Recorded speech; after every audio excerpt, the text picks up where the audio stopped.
Slovak Prime Minister Robert Fico has thrown a diplomatic curveball into Europe's war calculus. Standing beside US Secretary of State Marco Rubio, Fico made it clear: dialogue with Russia is not optional. It is necessary.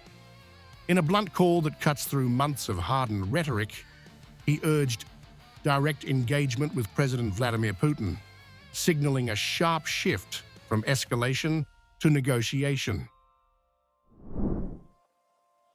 Whether you believe it or not, but 2 member states of the European Union, 2 member states of NATO, our partners, did not allow me to fly over their territory to Moscow. I don't remember anyone from the American administration telling me not to go there.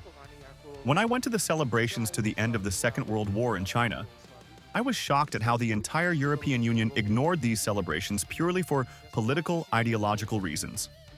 I had 1,000 good reasons to go to China, and I went.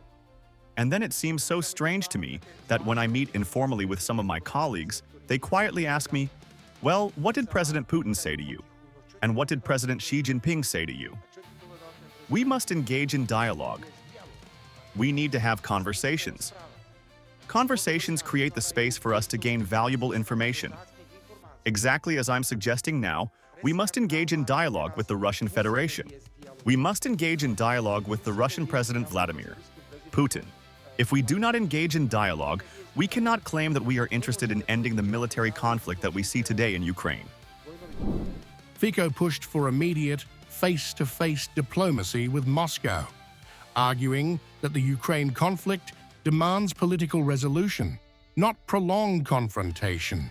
He suggested the war could have been settled earlier and warned against strategies that stretch the conflict instead of ending it. The message was unmistakable: talks, not trench lines. The Slovak leader's remarks land at a sensitive moment for the EU and NATO. By openly advocating engagement with Putin, Fico has stepped into contested terrain, questioning whether current Western approaches are delivering results. It's a call that reopens debate inside the alliance about the balance between pressure and diplomacy. Fico's stance positions Slovakia as a voice for negotiation within a divided Europe. As the war grinds on and geopolitical tensions remain high, his intervention injects fresh urgency into the question confronting the West: how long can strategy outweigh settlement?